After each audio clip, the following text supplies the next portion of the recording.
What's going on, everybody? My name is Nick, and welcome to another episode of Short Circuit Sports, the channel that brings you weekly, lightning fast coverage of the sports world from a fan's perspective. I cover anything and everything from breaking news to scores and predictions with analysis to bring you guys anything that you might have missed in the sports world. That being said, we got a lot going on in this episode. We got some Week 15 Thursday Night Football recap that ended horribly for one particular team. We also got a major change to said NFL franchise that got absolutely demolished in Thursday Night Football. We will see where they go from here. We also got some major news out of the MLB, especially in regards to the new team for Shohei Ohtani. Details about that contract, record-breaking contract, might I add, and along with some details in that contract. We also got a major trade in Major League Baseball involving the team that Shohei Ohtani went to. Stay tuned for that. And we also got a major NBA suspension. And once you hear the name of the player that got suspended, I assure you, you will not be surprised. We also got my top 5 picks to watch and look out for this weekend's slate of NFL games, along with their predictions as well. So, for those of you that are not subscribed, please subscribe, like this video, turn on your notifications to the whole thing.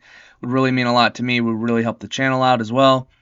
And we also got an Instagram page for those of you that are interested in that, and following on social media would also help out the channel as well.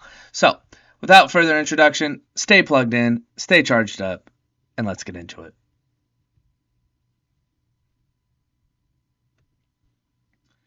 On Thursday Night Football, the Las Vegas Raiders absolutely put on a basically both sides of the ball clinic in destroying their division rival, the Los Angeles Chargers, 63-21. That is not a typo.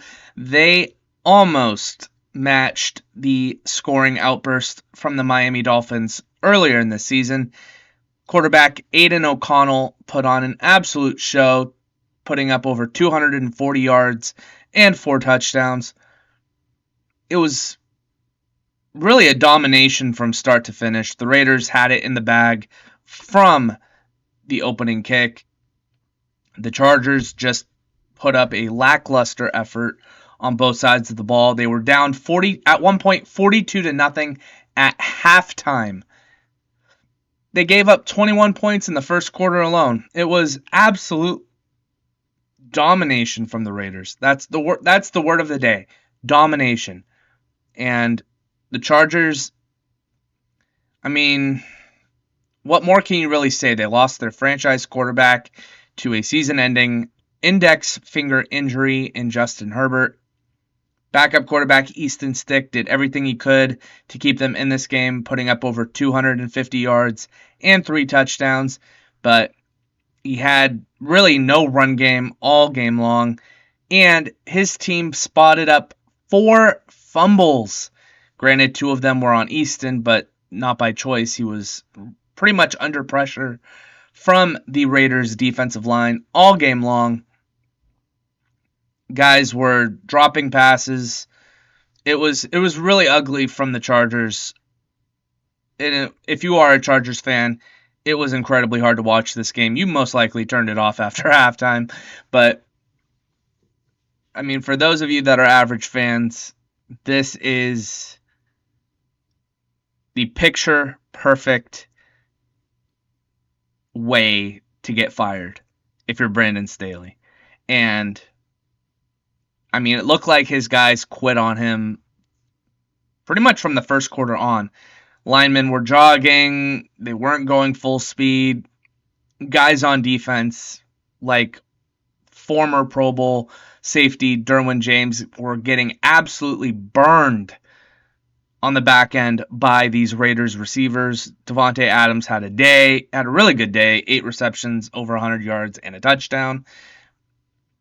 And the Raiders have a lot to play for. I mean, I was a major proponent of interim head coach Antonio Pierce being the full-time head coach for the Raiders after the season. I mentioned before in earlier videos, I thought he was the best thing for this team. The players love him in Vegas.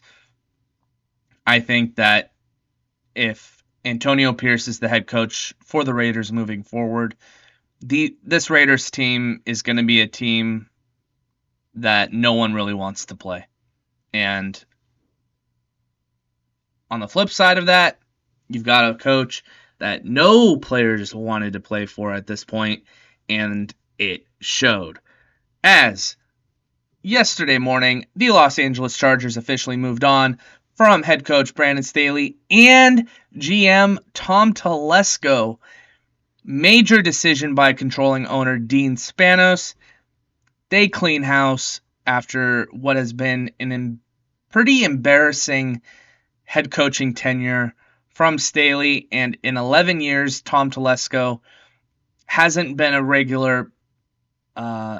the Chargers a regular contender like Spanos had hoped, and now it is officially someone else's job to put them back on track. So, my personal thoughts on this, Brandon Staley, from what I've come to understand, great guy. Nothing wrong with his character. But the way he has done his job is not what you want in a coach. He's either been really good or really bad. There has been really no in between. And the Chargers have just lost too many one-score games to count. And after last night's blowout, it just looks like he's lost the locker room. And once you lose a locker room, you're not really getting it back. So, Brandon Staley was quoted as a reporter asked him, I think it was last week, if players were still buying in to his messages, and Brandon Staley responded, "Yeah, that's what I feel like." And the reporter asked him, "Why? What makes you think that?" And Brandon Staley says, "We haven't gotten blown out of a building. We're still being competitive in games, and the guys are still going out there and playing their hearts out." And yeah, that didn't happen Thursday Night Football. They got absolutely destroyed by a division rival, no less. There's nothing more embarrassing than that. Getting absolutely destroyed by a division rival that has been almost as bad as you this year. That's a very easy way to get fired, and that's precisely what happened. So Dean Spanos has officially had enough of the Brandon Staley tenure, and now there will officially be a new interim head coach and new interim GM for the Los Angeles Chargers. These are officially three of the more likely candidates for the Los Angeles Chargers job. You've got head coach Jim Harbaugh of the Michigan Wolverines. He made the Super Bowl with the 49ers way back when.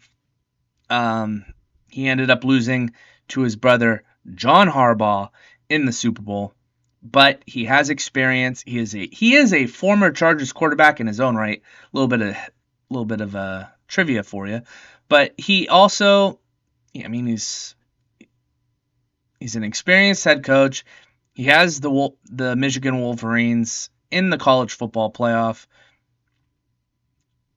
He's really good at getting the best out of quarterbacks, and I feel like with the grittiness that Jim Harbaugh brings to offenses, I think it would really help out Justin Herbert to have that kind of leader in his ear that is experienced and knows how to win. You could say the same thing about this second candidate, Bill Belichick, arguably the greatest head coach of all time. There has been reports that owner Robert Kraft of the New England Patriots is planning on moving off of Bill Belichick after the season is over. Patriots have had a very abysmal year. Quarterback Mac Jones has not been the player that these Patriots thought he would be. Maybe Bill Belichick has a mutual separation from the Patriots. He likes Los Angeles, and at this stage in his coaching career, if he is going to coach a team, I think he's going to want to coach a team that has a franchise quarterback at its disposal. So I feel like Bill Belichick could probably get a close to Tom Brady-like production out of Justin Herbert, I feel like that would be a pretty deadly combination as well. And I feel like Harbaugh and Belichick are the two candidates the Chargers should look at the most. They are two of the most experienced quarterbacks on the head coaching free agent market, or about to be anyway. And I mean, enough with getting head coaches that are not experienced. I mean, you're getting these coordinators that everybody's touting as being, oh, they're the next big thing, and they're not. They have no experience, and you need, at this point for the Chargers, they need coaches that know how to win. You don't need a head coach that is still trying to figure out what it means to be a head coach. You need a head coach that knows what it is to be a head coach. You need a head coach that knows how to win these close games that these Chargers have officially not figured out how to do for years. They have a word in the dictionary called chargering. To lose in embarrassing fashion. That is the quote, that is the definition that Amazon put out on Thursday Night Football for the whole world to see. The Chargers have a word in the dictionary named after them. There's no going lower than that. The Chargers need an identity change, and they need it with an experienced head coach. Obviously, with number 3, that's not an experienced head coach. That is the current offensive coordinator for the Chargers, Kellen Moore. This list is what I think the Chargers could do, not what I think they should do. Kellen Moore is currently still the offensive coordinator for the Chargers. He will not be the interim head coach, as reports have surfaced, but he will keep his offensive coordinator job until the end of the year, it looks like. I don't think Kellen Moore will be the head coach of the Chargers. People have talked about him being a potential head coaching candidate somewhere.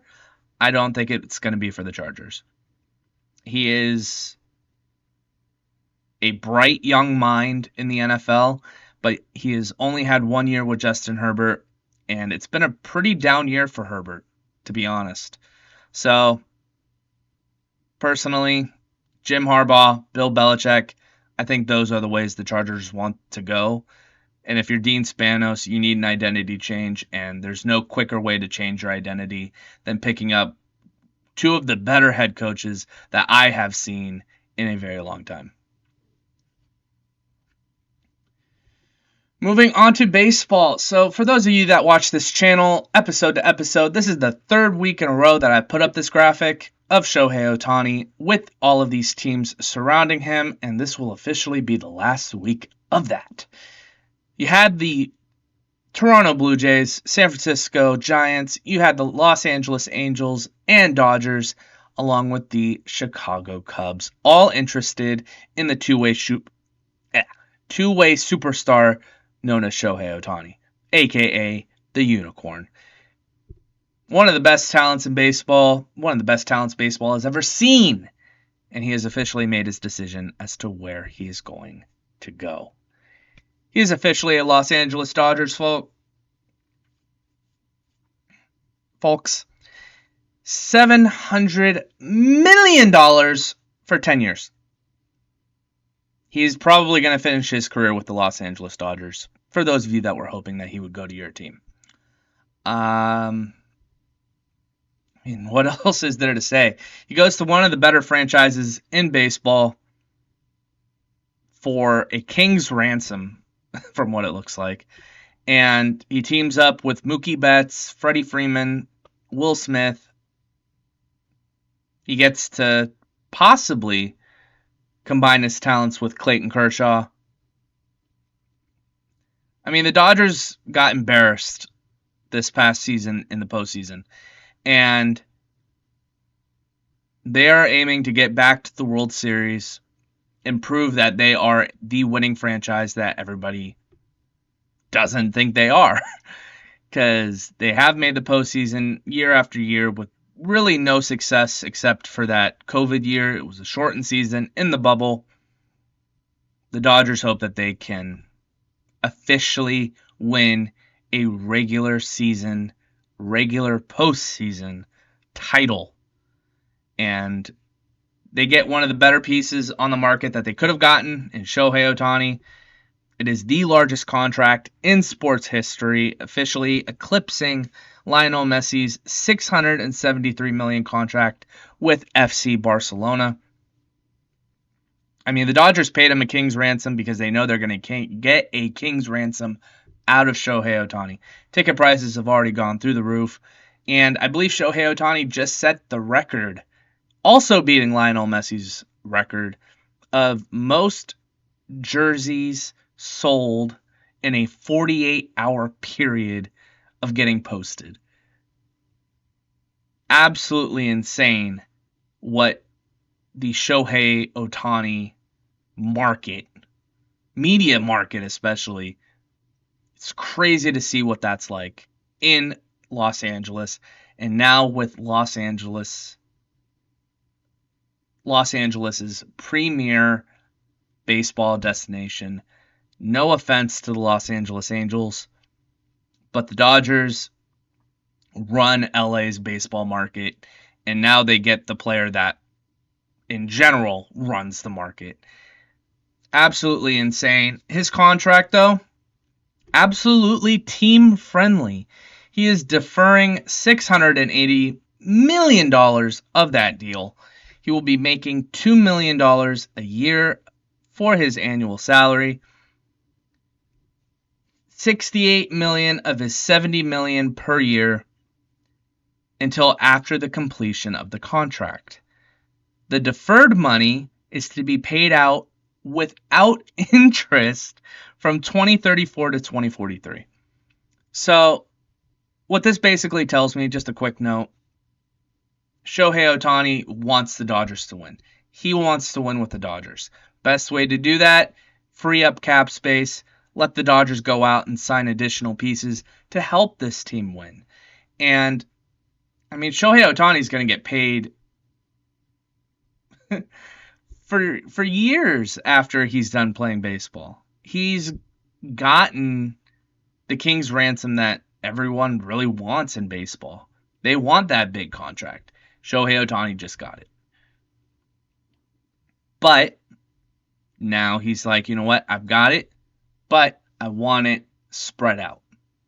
I want it at the end of my deal. That way I can still get paid and provide for family and all this and that.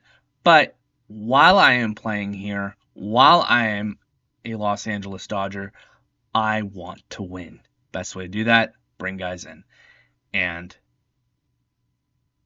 there is one particular clause in the contract for Ohtani if things were to change. There is no opt-outs, but if a specific change, according to Ken Rosenthal, quote, if specific change in Dodger personnel, player may opt out of contract at the end of the season, the change occurs. This opt-out will trigger if either the president of baseball operations, Andrew Friedman, or controlling owner Mark Walter loses their role with the team. Actually, no, this is from the Associated Press. But basically, if Ohtani's holding the Dodgers accountable, I want to win. I trust the guys in the front office. If either of them go, I might say bye-bye. I might say bye too. So he trusts the guys in the front office for the Dodgers, but he also expects the controlling owner to still be there to pay him to honor his agreement. I think that both sides won this deal. Dodgers officially get the best, when healthy, best player in baseball, and Shohei Ohtani goes to one of the better places that he could have gone to win a World Series championship. Speaking of the Dodgers, they have officially traded for Tampa Bay Rays starter Tyler Glasnow for a young starter in Ryan Pepiot and outfielder Johnny DeLuca. The sides have officially agreed on a trade, and the Dodgers also signed Tyler Glasnow to a 5-year, $135 million extension while also acquiring outfielder and utility hitter Manuel Margot. So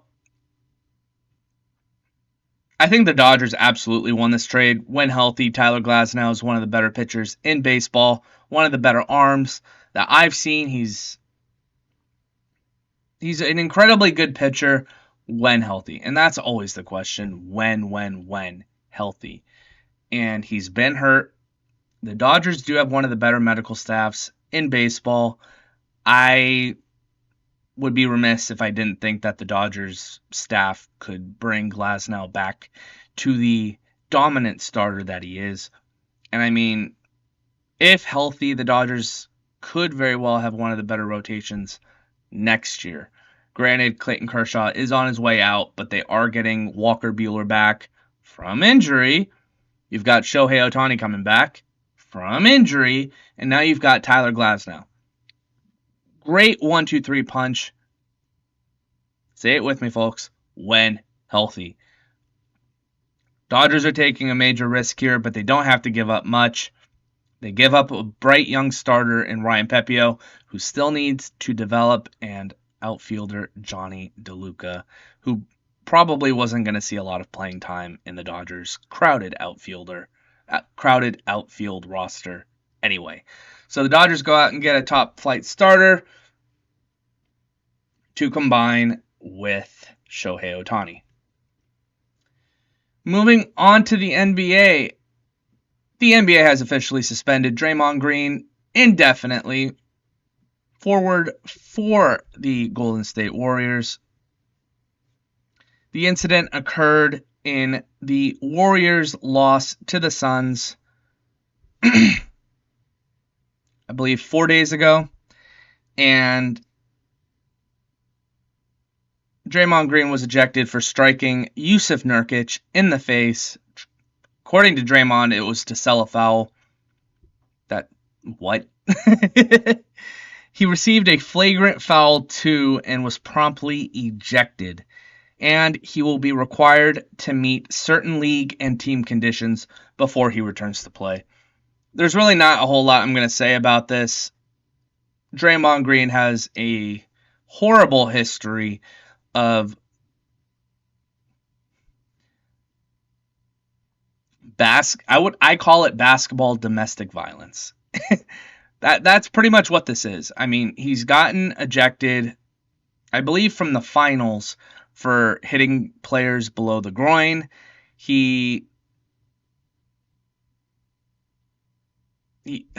Just this season, he put a player in a headlock.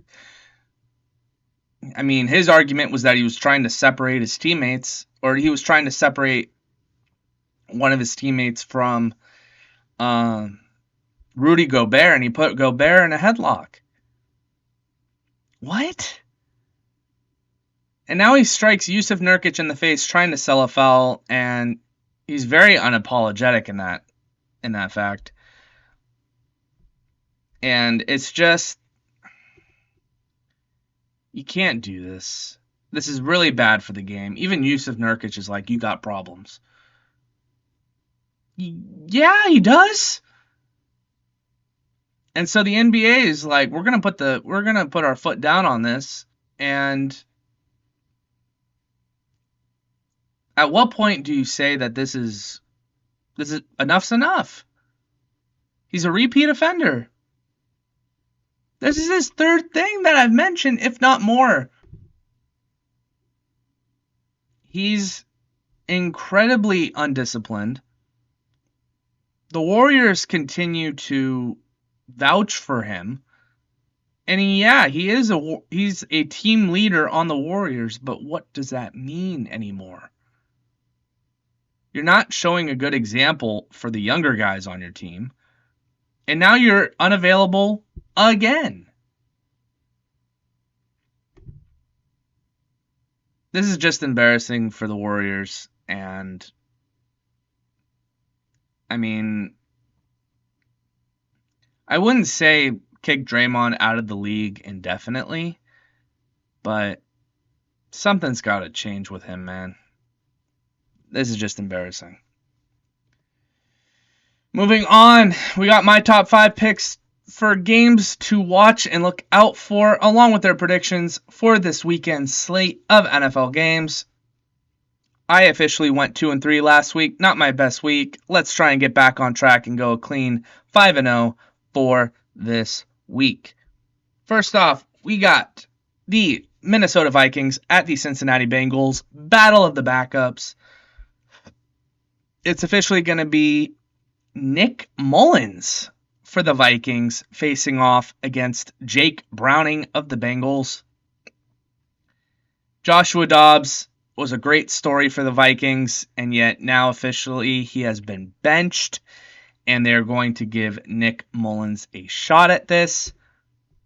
I mean, the Vikings have officially lost 2 of 3 in their last 3 games, and the one win that they've officially lost. Yeah, they've only won once in that 3-game span, and it was against the Vegas Raiders in Vegas, so it was indoors, and they lost, and they barely won 3-0.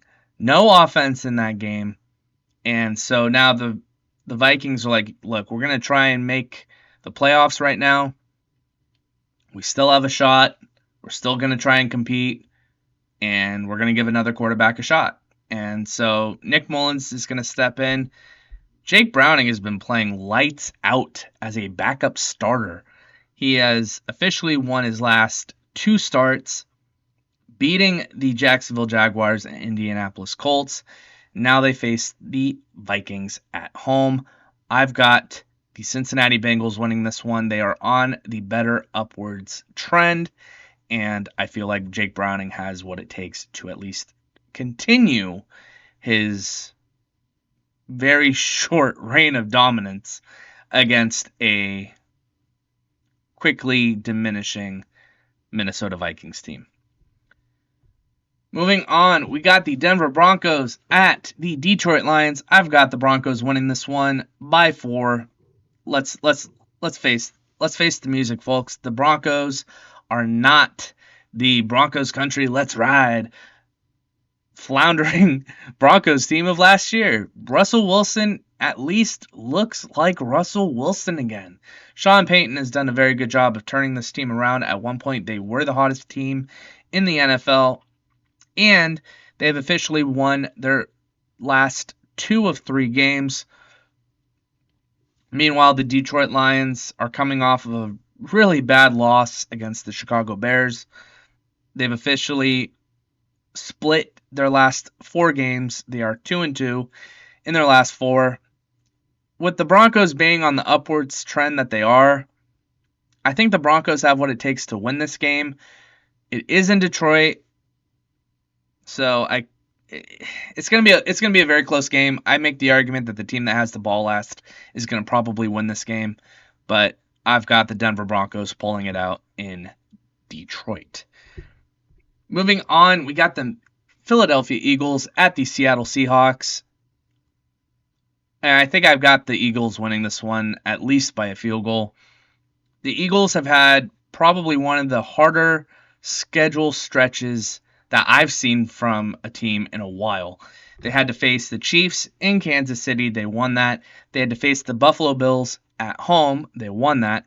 And then they got promptly destroyed by the San Francisco 49ers at home, and then they had to go to Dallas, and they also lost that one as well. So they're probably very exhausted, very tired, and yet against the Seattle team that has lost 4 straight, this is probably the week for the Philadelphia Eagles to rebound. Look, this Seattle team really overachieved last year. Geno Smith was one of the league's best stories, but this year I think teams have really started to figure them out, and I think I've got the Eagles really rebounding against this diminishing Seattle team, and I think I've got the Eagles winning this one, at least by 1 score, if not more. Moving on, I've got the Buffalo Bills pulling off an upset against the Dallas Cowboys. Look, The Dallas Cowboys have won 5 straight. You can make the argument they are the hottest team in football at this moment. But the Buffalo Bills are coming off of a very emotional win against Kansas City. In Kansas City, one of their top AFC opponents. They have won 2 of 3. And, I mean, their schedule was they beat the Jets at home, and the Jets have one of the better defenses in the league. And, I mean, the final score was 32-6. Not a major problem for them.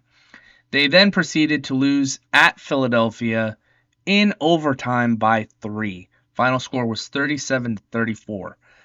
And then they beat the Chiefs by a field goal, 20-17. You can make the argument, at least for me at least, I had the Bills as one of the more overrated teams a couple weeks back. I think that they are still one of the top teams in the AFC. I just think that they're not going to get very far in the playoffs. But I will say that they are on a very good offensive stretch. And against a team like Dallas, who has won 5 straight, I mean, it was against the Giants, the Panthers, the Commanders, the Seahawks, and the Eagles. 4 of those teams are bad. And one of those teams is incredibly exhausted. So I think that Dallas has a chance to get exposed against this Buffalo team. So stay tuned for that, but I think I've got Buffalo pulling off the upset 31-28. And finally, my game of the week, I've got the Baltimore Ravens beating the Jacksonville Jaguars 34-27. The Ravens are incredibly hot right now. They have won 3 straight. They're going into Jacksonville, who has officially lost 2 straight. They are 2-2 in their last 4 games. I feel like Lamar Jackson has this Ravens offense humming, and Trevor Lawrence is still on that hobbled ankle of his. I think I got Baltimore pulling this one out, and I think they get it. I think they win this one rather easily. So stay tuned for those 5 games. And yeah, that is all the time that we got left for this particular episode. If you agreed with anything, disagreed with anything, please let me know down in the comments, and I will be sure to address those in future episodes. And if there is something that I did not cover in this episode that you want me to cover for next time, please let me know down in the comments. I will address that as well. Again, if you are not currently subscribed to this channel, please subscribe, like this episode, turn on your notifications, the whole thing. I would like to talk to more of you guys, and I feel like you would enjoy it. So, without further interruption to your day, stay plugged in, stay charged up, and I will see you guys on the next episode of Short Circuit Sports. Have a good one.